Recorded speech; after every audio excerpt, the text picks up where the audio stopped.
নমস্কার। আমরা কবিতা পাঠের মধ্যে রয়েছি। ফেব্রুয়ারি মাসের কবিতা পাঠ পর্ব চলছে। ফেব্রুয়ারি মাস ভাষার মাস, ভালোবাসার মাস। তো ভালোবাসা ও মাতৃভাষা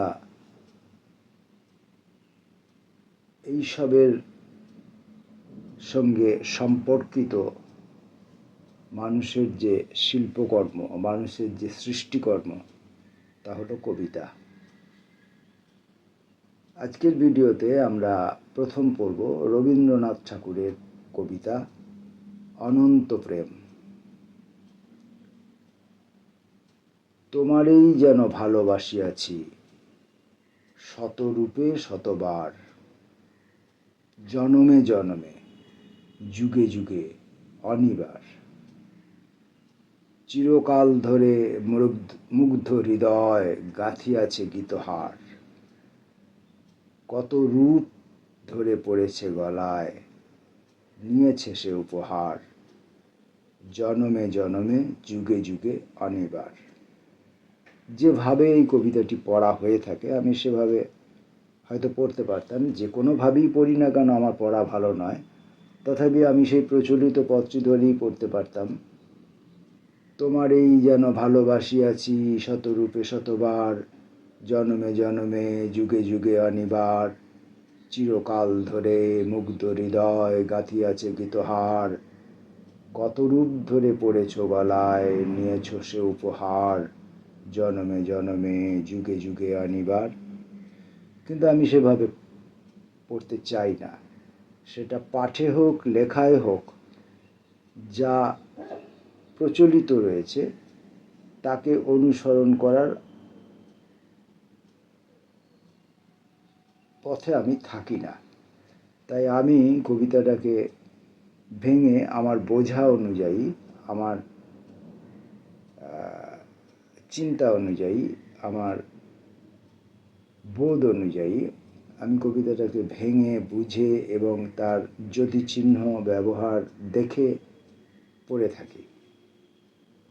হয়তো সে কবিতা পড়া আপনাদের ভালো নাই লাগতে পারে, কিন্তু কবিতাটা শোনার ক্ষেত্রে আমার মনে হয় অনেকটা অসুবিধা দূরীভূত হবে। কারণ আমি একটি কবিতা যদি সুরে তালে ছন্দে পড়ি, তাহলে তার মধ্যে যে একটা মাদকতা সৃষ্টি হবে সেটা কবিতার মূল বিষয়কে সরিয়ে দিতে পারে। তাই আমি মাদকতা বর্জিতভাবে কবিতা পড়ায় বিশ্বাসী। আবার পড়ি রবি ঠাকুরের এই কবিতাটি। তোমারেই যেন ভালোবাসিয়াছি শতরূপে শতবার, জনমে জনমে যুগে যুগে অনিবার।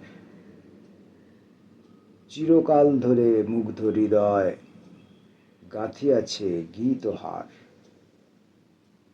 কত রূপ ধরে পড়েছ গলায় নিয়েছ সে উপহার, জনমে জনমে যুগে যুগে অনিবার। আমরা পরের কবিতাটি পড়ব কাজী নজরুল ইসলামের কবিতা তোমারে পড়িছে মনে।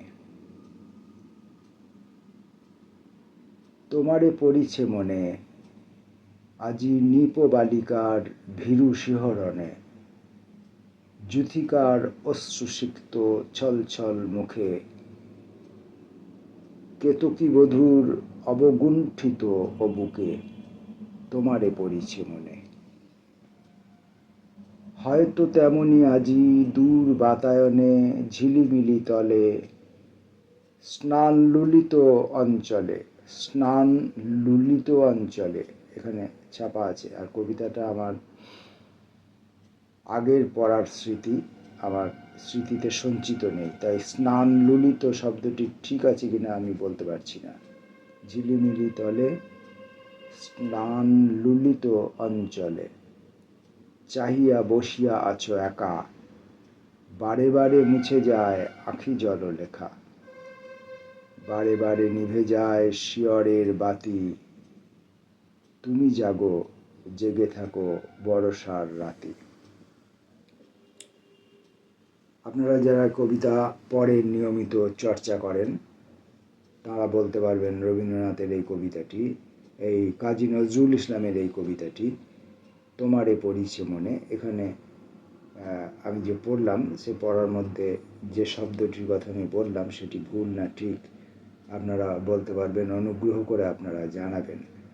আমিও চেষ্টা করব অন্য সংগ্রহ থেকে, নজরুল ইসলামের অন্য বই থেকে এখন যে নতুন নতুন প্রিন্টেড বইগুলি বেরোচ্ছে তাতে অধিকাংশ ক্ষেত্রেই ছাপার ভুল দেখা যাচ্ছে।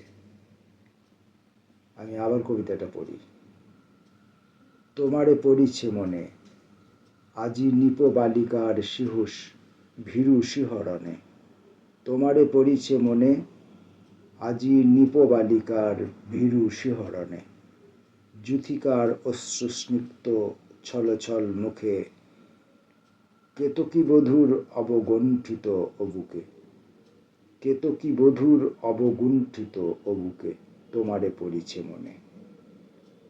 হয়তো তেমনি আজি দূর বাতায়নে ঝিলিমিলি তলে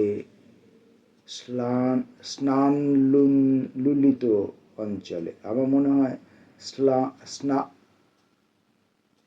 এটি স্নানও নয়, এটি আমার মনে হচ্ছে ম্লান লুণ্ঠিত অঞ্চলে হবে।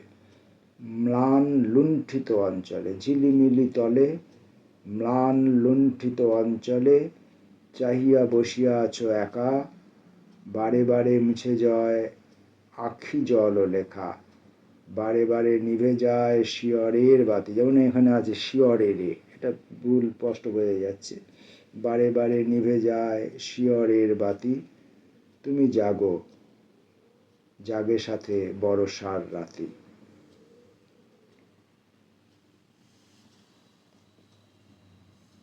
ফেব্রুয়ারি মাসের কবিতা পড়ছি। পরের কবির নাম ডাল্টন সৌভাত হীরা। আমি এই নামের কোনো কবির কবিতা আগে কখনো পড়িনি। ডাল্টন সৌভাত হীরা, কবিতার নাম ডাল্টন মরে যাও। ডাল্টন মরে যাও, এক্ষুনি মরো ওস্তাদ, এখনই মরো, বাঁচছ কেন বলো। মরে গেছে সব যোগ ডুমুর, শান্ত হয়ে মরেছে সে শেয়াল কালান্তক যক্ষায়। আহত নিঃশ্বাস ধার করে সঙ্গমে শুয়েছে ময়ূর, শুধু পাওনি তুমি কিছু শেষে। কাষ্ঠল গুনে গুনে মরেছ, আবার মরো। নীল চোখা সে সাপেরা মরণ শেখাক বন্দরে এসে। ডাল্টন মরে যাও, সাদি জগডুমুর, মৃত্যুর চেয়ে দীর্ঘ কোনো চোখ নেই যে। জেনেছে তা আগে দীর্ঘাক্ষর মদিরা।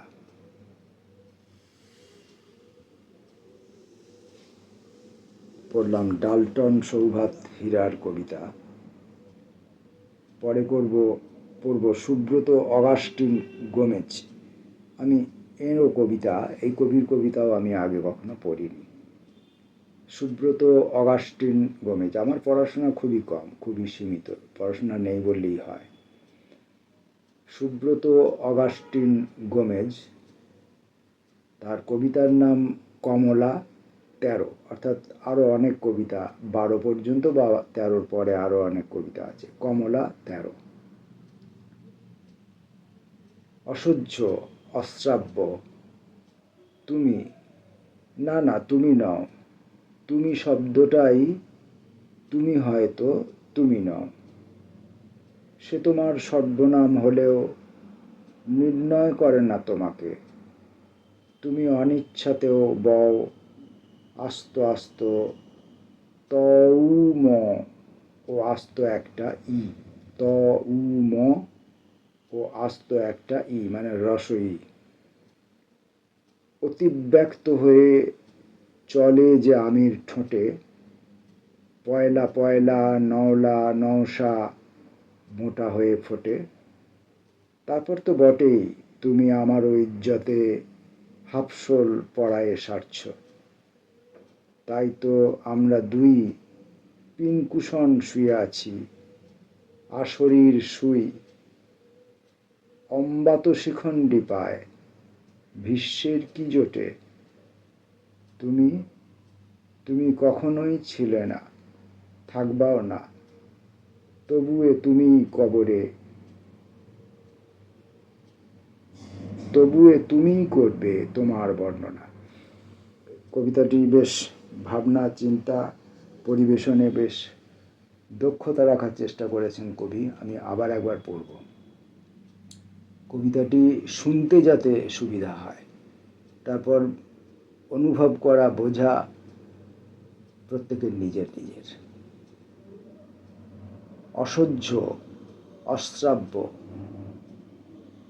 তুমি, না না তুমি নও, তুমি শব্দটাই। তুমি হয়তো তুমি নও, সে তোমার সর্বনাম হলেও নির্ণয় করে না তোমাকে। তুমি অনিচ্ছাতেও বও আস্ত আস্ত ত উ ম ও আস্ত একটা রসই। অতিব্যক্ত হয়ে চলে যে আমির ঠোঁটে, পয়লা পয়লা নওলা নওশা বোঁটা হয়ে ফোটে। তারপর তো বটেই, তুমি আমারও ইজ্জতে হাফসোল পড়ায়ে সারছে।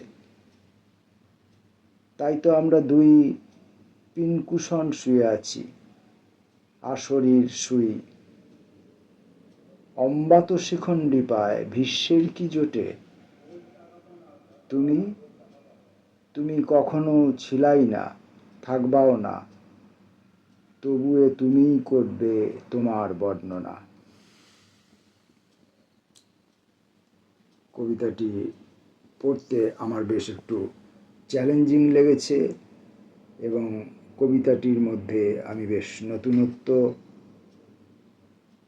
পেয়েছি এবং কবিতাটির মধ্যে তুমিকে যেভাবে বিশ্লেষণ করা হয়েছে, তুমিকে যেভাবে দেখানো হয়েছে, সেটি অতি চমৎকার। আমরা আসবো পরের কবির কবিতায়। পরের কবির নাম জয়দীপ রাউত, কবিতার নাম সূর্যমুখী। যে ফেলে গিয়েছে অসহায়, যে রেখে গিয়েছে সংকটে, আমি তাকে ক্ষমা করে দিয়ে যেতে চেয়ে দেখি পথে পথে সহস্র ফুলের ক্রোধ রৌদ্রে জ্বলে ওঠে।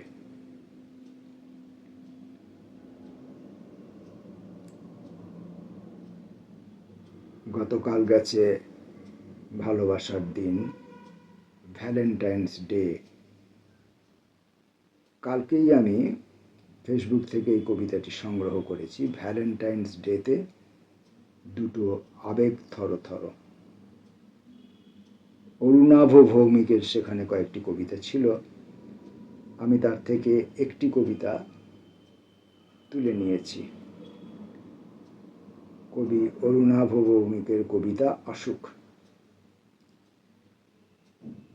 কতদিন দেখা নেই ওর সঙ্গে, কতদিন, হে বৃক্ষ, হে বিশাল ভুবন, মধুবন নামের সেই মেয়েটি, ওর চোখে কি গাঢ় বিষাদ, নাকি অভিমান অসুখ, নিবিবন্ধে ফুল নাকি ফুল নয়, অশ্রুময় অভিযোগ। আমারও তো জীর্ণ বুকে ভালোবাসা ছিল, এখন শান্ত নীলিমায় ভাসে তার মুখ ও প্রিয় শরীর। আর কিছু নয়, শুধু দুচোখ ভরে ভাসো মধুবন, কতদিন দেখা নেই, কতদিন।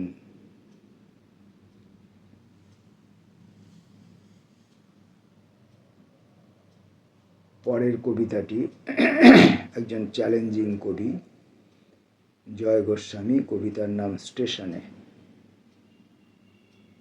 আমি তোমাকে নিজের নাম বলিনি, কোথায় থাকতাম বলিনি, ট্রেনটা ছেড়ে গেছে কিনা জিজ্ঞেস করেছিলাম শুধু, কিন্তু তুমি 40 বছরের মহিলা ছেলের পাশে দাঁড়িয়েও ঠিক দেখতে পেয়েছিলে আমার মাথার ওপর সূর্যালোকে ভাসছে একটা দোলনা, ওদিক যাচ্ছে এদিক আসছে একটা দোলনা,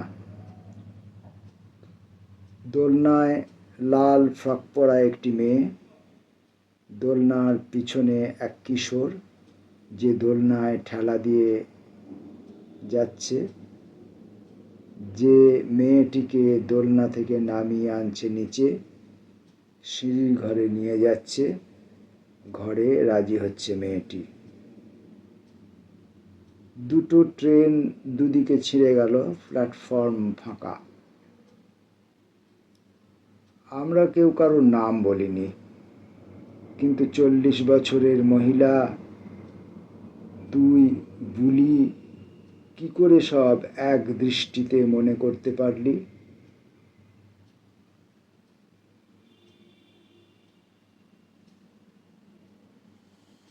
পড়লাম জয় গোস্বামীর একটি কবিতা। এবার পড়ব এই সময়ের একজন অত্যন্তভাবে বর্তমান, অত্যন্তভাবে সক্রিয় একজন কবি, বেবি সাউ। তার কবিতাটির নাম রাধা পর্ব। রাধা পর্ব 3। আসে নিয়তির মতো, সে আসবেই জানতাম আমিও। মুখে অন্ধকার লেগে, চোখে প্রেম, প্রেমে নাশকতা। তোমাকে কি চিনি আমি? আমরা তো সকলে অচেনা। প্রতিটি প্রেমের গল্প কখনো কি এক হতে পারে? আসে সে বিধির বিধি, আমি তার বিরহ বেদনা। রাধা এক চৈতন্য, অন্ধকারে একাকী চেতনা। বেবি সাউয়ের কবিতার মধ্য দিয়েই আমরা ফেব্রুয়ারি মাসের কবিতা পাঠ আজকের এই পর্বটির ভিডিও এইখানেই শেষ করছি। আসব পরবর্তী একটি ভিডিওতে ফেব্রুয়ারি মাসের কবিতা পাঠের পরবর্তী এপিসোড নিয়ে।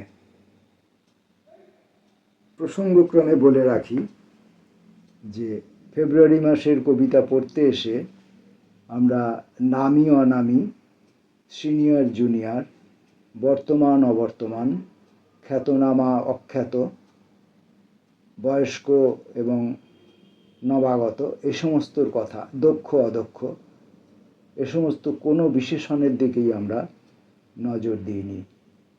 কবিতাগুলি বিভিন্ন সূত্র থেকে সংগ্রহ করেছি এবং কবিতাগুলো শুধুমাত্র পড়বার জন্যে পড়েছি, নিজেকে শোনাবার জন্যে মুখ্যত। তারপর এই ভিডিও যদি কেউ 2-4 জন যেমন শুনে থাকেন, দেখে থাকেন, তাদের জন্য। সকলকে অজস্র ধন্যবাদ। ফেব্রুয়ারি মাসের কবিতা পাঠের আজকের পর্ব এখানেই শেষ। আসব আবার অনেক অনেক কবিতা নিয়ে। ততক্ষণের জন্য নমস্কার।